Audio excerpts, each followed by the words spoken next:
ओम श्री गणेशाय नमः। ओम नमः शिवाय। शिवजी सदा सहाय। ओम नमः शिवाय। गुरुजी सदा सहाय। जय गुरुजी। शुक्राना गुरुजी। शिव पुराण महात्म्य अध्याय 4। चंचुला की प्रार्थना से ब्राह्मण का उसे शिव पुराण सुनाना और समय अनुसार शरीर छोड़कर शिवलोक में जा चंचुला का पार्वती जी की सखी एवं सुखी होना। तो यहाँ पर जो चंचुला है वो किस तरह से ब्राह्मण से शिव पुराण सुनती है और किस तरह फिर वो जब शरीर छोड़ती हैं तो शिवलोक में जाती हैं और वहाँ माँ पार्वती की सखी भी बन जाती हैं और बहुत सुखी हो जाती हैं। ब्राह्मण बोले, नारी, सौभाग्य की बात है कि भगवान शंकर की कृपा से शिव पुराण की इस वैराग्य युक्त कथा को सुनकर तुम्हें समय पर चेत हो गया। ब्राह्मण पत्नी, तुम डरो मत, भगवान शिव की शरण में जाओ। शिव की कृपा से सारा पाप तत्काल नष्ट हो जाता है। मैं तुमसे भगवान शिव की कीर्ति कथा से युक्त उस परम वस्तु का वर्णन करूंगा जिससे तुम्हें सदा सुख देने वाले उत्तम गति प्राप्त होगी। शिव की उत्तम कथा सुनने से ही तुम्हारी बुद्धि इस तरह पश्चाताप से युक्त एवं शुद्ध हो गई है। साथ ही तुम्हारे मन में विषयों के प्रति वैराग्य हो गया है। पश्चाताप ही पाप करने वाले पापियों के लिए सबसे बड़ा प्रायश्चित है। तो यहाँ ब्राह्मण को समझाते हैं कि तो बहुत सौभाग्य की बात है कि तुम जो हो शिव पुराण सुनना चाहती हो। ये विचार भी जब तुम्हारे मन में आया है ना कि मुझे शिव पुराण पढ़ना है, इसी से तुम्हारे बहुत सारे पाप जो हैं वो धुल गए हैं। और जब इंसान पश्चाताप कर लेता है तो कहते हैं कि सबसे बड़ा प्रायश्चित ही उसका वही होता है कि जब वो मन में ठान लेता है कि हाँ, मुझे पश्चाताप करना है। सत्पुरुषों ने सबके लिए पश्चाताप को ही समस्त पापों का शोधक बताया है। पश्चाताप से ही पापों की शुद्धि होती है। तो वो ये ब्राह्मण कहते हैं कि अगर हमें अपने पापों की शुद्धि करनी है तो हमने कोई भी जो गलती कर रखी हो तो हमें उसका पश्चाताप कर लेना चाहिए। जो पश्चाताप करता है वही वास्तव में पापों का प्रायश्चित करता है, क्योंकि सत्पुरुषों ने समस्त पापों की शुद्धि के लिए जैसे प्रायश्चित का उपदेश किया है वह सब पश्चाताप से संपन्न हो जाता है। जो पुरुष विधि पूर्वक प्रायश्चित करके निर्भय हो जाता है वह अपने कुकर्म के लिए पश्चाताप नहीं करता।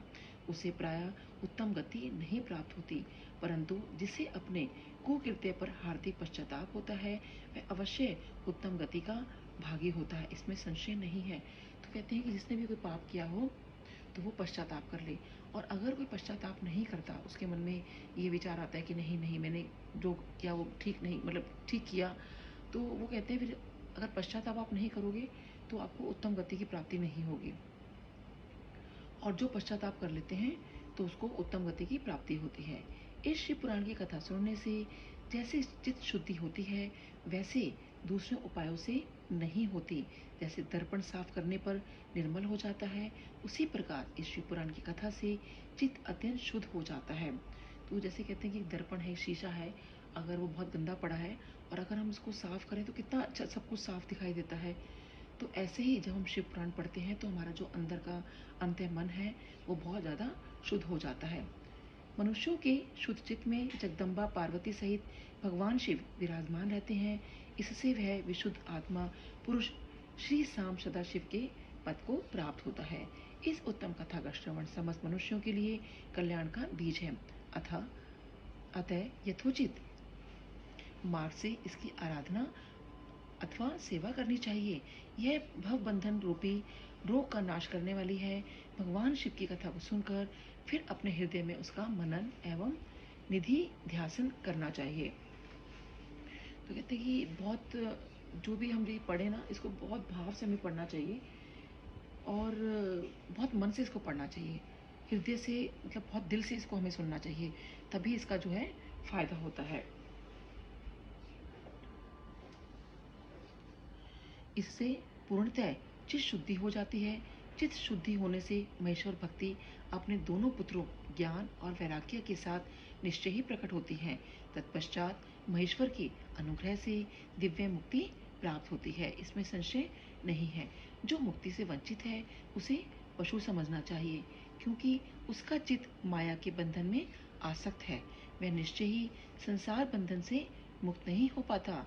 ब्राह्मण पत्नी, इसलिए तुम विषयों से मन को हटा लो और भक्ति भाव से भगवान शंकर की इस परम पावन कथा को सुनो।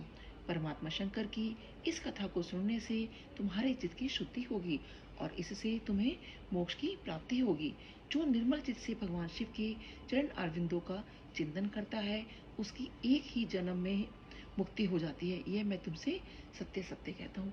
तो यहाँ ये कहते हैं कि ब्राह्मण जो है वो चंचुला को समझा रहे हैं कि अगर तुमने बहुत ही भाव से पूजा की है भगवान शिव की, बहुत ही श्रद्धा भाव से, तो तुम्हारे मन की शुद्धि भी होगी और जो ये आवागमन है इस जन्म में वो भी खत्म हो जाता है। तुम्हें एक ही जन्म में मुक्ति मिल जाएगी। लेकिन वो जो तपस्या है, वो जो पूजा है, वो बहुत ही ज़्यादा भाव से होनी चाहिए। सूत जी कहते हैं, शौनक, इतना कहकर वह श्रेष्ठ शिव भक्त ब्राह्मण चुप हो गए। उनका हृदय करुणा से आर्द्र हो गया। वे शुद्ध चित्त महात्मा भगवान शिव के ध्यान में मग्न हो गए। तदनंतर बिंदु की पत्नी चंचुला मने मन प्रसन्न हो उठी। ब्राह्मण का उपदेश सुनकर उसके नेत्रों में आनंद के आंसू छलक आए थे। वह ब्राह्मण पत्नी चंचुला हर्ष भरे हृदय से उन श्रेष्ठ ब्राह्मण के दोनों चरणों में गिर पड़ी और हाथ जोड़कर बोली, मैं कृतार्थ हो गई। तत्पश्चात उठकर वैराग्ययुक्त उत्तम बुद्धि वाली वह स्त्री जो अपने पापों के कारण आतंकित थी, उन महान शिव भक्त ब्राह्मण से हाथ जोड़कर गिदगद वाणी से बोली। तो यह चंचुला जो है बहुत खुश हो जाती है जब जो ब्राह्मण देवता की बात सुनती है कि कहीं ना कहीं वो प्रायश्चित कर पाएगी। तो वो कहती हैं, चंचुला ने कहा, ब्राह्मण, शिव भक्तों में श्रेष्ठ स्वामिन आप धन्य हैं, परमार्थदर्शी हैं और सदा परोपकार में लगे रहते हैं, इसलिए श्रेष्ठ साधु पुरुषों में प्रशंसा के योग्य हैं। साधो, मैं नरक के समुद्र में गिर रही हूँ, आप मेरा उद्धार कीजिए, उद्धार कीजिए। पौराणिक अर्थ तत्व से संपन्न जिस सुंदर शिव पुराण की कथा को सुनकर मेरे मन में संपूर्ण विषयों से वैराग्य उत्पन्न हो गया, उसी इस शिव पुराण को सुनने के लिए इस समय मेरे मन में बड़ी श्रद्धा हो रही है। तो यहाँ पर चंचुला जो है वो ब्राह्मण देवता को कहती है कि जो मेरे कानों में थोड़ा बहुत भी जब शिव पुराण पड़ी थी, उसके कानों में जब उसने सुना था, तो कहती है कि मैं अब उस शिव पुराण को सुनना चाहती हूँ ताकि मैं अपने पापों का प्रायश्चित कर सकूं। और मेरे मन में बहुत ही श्रद्धा हो रही है, यानी चंचुला के मन में बहुत श्रद्धा हो रही है और वो ब्राह्मण देवता से कहती है कि आप जो है मुझे ये सुनाइए। सूत जी कहते हैं, ऐसा कहकर हाथ जोड़कर उनका अनुग्रह पाकर चंचुला उस शिव पुराण की कथा को सुनने की इच्छा मन में लिए उस ब्राह्मण देवता की सेवा में तत्पर वहां रहने लगे। तदनंतर शिव भक्तों में श्रेष्ठ और शुद्ध बुद्धि वाले उस ब्राह्मण देव ने उसी स्थान पर उस स्त्री को शिव पुराण की उत्तम कथा सुनाई। इस प्रकार उस गौकर्ण नामक महाक्षेत्र में उन्हीं श्रेष्ठ ब्राह्मण से उसने शिव पुराण की वह परम उत्तम कथा सुनी जो भक्ति, ज्ञान और वैराग्य को बढ़ाने वाली तथा मुक्ति देने वाली है। तो ब्राह्मण देवता की वो सेवा में लग जाती है और उनसे प्रार्थना करती है कि आप जो है मुझे शिव पुराण सुनाइए, क्योंकि शिव पुराण उसको समझ में आ जाता है चंचुला को कि शिव पुराण पढ़ने से ही वो है मुक्त हो सकती है और अपने पापों का प्रायश्चित कर सकती है। और ये जो शिव पुराण है, देखिए ये वाकई ये कि हमें इससे भक्ति भी हमें मिलती है, ज्ञान भी मिलता है, वैराग्य भी मिलता है और मुक्ति भी मिलती है। उस परम उत्तम कथा को सुनकर वह ब्राह्मण पत्नी अत्यंत कृतार्थ हो गई। उसका चित्त शीघ्र ही शुद्ध हो गया। फिर भगवान शिव के अनुग्रह से उसके हृदय में शिव के सगुण रूप का चिंतन होने लगा। इस प्रकार उसने भगवान शिव में लगी रहने वाली उत्तम बुद्धि पाकर शिव के सच्चिदा आनंदमय स्वरूप का बारंबार चिंतन आरंभ किया। तत्पश्चात समय के पूरे होने पर भक्ति, ज्ञान और वैराग्य से युक्त हुई चंचुला ने अपने शरीर को बिना किसी कष्ट के त्याग दिया। देखिए, जब वो शिव पुराण सुन लेती है तो और भगवान शिव का बार बार चिंतन करती है, तो जब हम देखिए शिव पुराण सुन लेते हैं, इसका मतलब ये नहीं कि हमने शिव पुराण बस पढ़ ली या सुन ली और फिर छोड़ दिया। हमें भगवान शिव का बार बार चिंतन करते रहना है, हमें बार बार उनका सिमरन करते रहना है, ये बहुत ही ज़्यादा ज़रूरी है। और तो वो चंचुला जो है वो यही करती है और जब उसका अंतिम समय आता है तो वो बिना किसी कष्ट के वो शरीर को छोड़ देती है। इतने में ही त्रिपुर शत्रु भगवान शिव का भेजा हुआ एक दिव्य विमान द्रुत गति से वहां पहुंचा जो उनके अपने गणों से संयुक्त और भांति भांति की शोभा सातों से संपन्न था। चंचुला उस विमान पर आरूढ़ हुई और भगवान शिव के श्रेष्ठ पार्षदों ने उसे तत्काल शिवपुरी में पहुंचा दिया। उसके सारे मल धुल गए थे। वह दिव्य रूप धारिणी दिव्यांगना हो गई थी। तो देखिए जब उसका अंतिम समय आता है चंचुला का, तो कैसे जो है भगवान शिव अपने दूत को भेजते हैं, कैसे विमान भेजते हैं, और जो वहाँ पार्षद गण होते हैं वो उसको शिवपुरी में ले जाते हैं। उसके सारे के सारे जितने पाप थे वो धुल जाते हैं और वो दिव्यांगना हो जाती है। उसके दिव्य अवयव उसकी शोभा बढ़ाते थे। मस्तक पर अर्धचंद्र का मुकुट धारण किए वह गौरांगी देवी शोभाशाली दिव्य आभूषणों से विभूषित थी। शिवपुरी में पहुंचकर उसने सनातन देवता त्रिनेत्रधारी महादेव जी को देखा। देखिए मतलब कैसे शिव पुराण पढ़ने के बाद उसके सारे पाप धुल गए, और जब वो वहाँ पहुँचती है शिवपुरी में, तो भगवान शिव के इसको दर्शन होते हैं वहाँ पर। सभी मुख्य देवता उनकी सेवा में खड़े थे। गणेश, भृंगी, नंदीश्वर तथा वीरभद्रेश्वर आदि उनकी सेवा में उत्तम भक्ति भाव से उपस्थित थे। उनकी अंग कांति करोड़ों सूर्यों के समान प्रकाशित हो रही थी। कंठ में नील चिन्ह शोभा पाता था। 5 मुख और प्रत्येक मुख में 3-3 नेत्र थे। मस्तक पर अर्धचंद्राकार मुकुट शोभा देता था। उन्होंने अपने वाम अंग भाग में गौरी देवी को बिठा रखा था, जो विद्युत पुंज के समान प्रकाशित थी। देखिए भगवान शिव का कितना सुंदर इसमें वर्णन किया गया है कि जब वो उनके दर्शन करती हैं तो भगवान शिव जो है ऐसे इतना प्रकाश उनसे निकल रहा था कि जैसे कि करोड़ों सूर्यों का जैसे प्रकाश होता है। और माँ पार्वती देखिए उनके साथ बैठी हुई हैं, उनके वाम अंग में बैठी हुई हैं। गौरीपति महादेव जी की कांति कपूर के समान गौर थी। उनका सारा शरीर श्वेत भस्म से भासित था। तो उन्हें पूरा जो है सफ़ेद रंग की जो पूरी भस्म थी वो लगा रखी थी, बिल्कुल जैसे कपूर होता है एकदम सफ़ेद, वैसे उनका गौर था, उनका शरीर था। शरीर पर श्वेत वस्त्र शोभा पा रहे थे। इस प्रकार परम उज्ज्वल भगवान शंकर का दर्शन करके वह ब्राह्मण पत्नी चंचुला बहुत प्रसन्न हुई। अत्यंत प्रीति युक्त होकर उसने बड़ी उतावली के साथ भगवान को बारंबार प्रणाम किया। फिर हाथ जोड़कर वह बड़े प्रेम, आनंद और संतोष से युक्त हो विनीत भाव से खड़ी हो गई।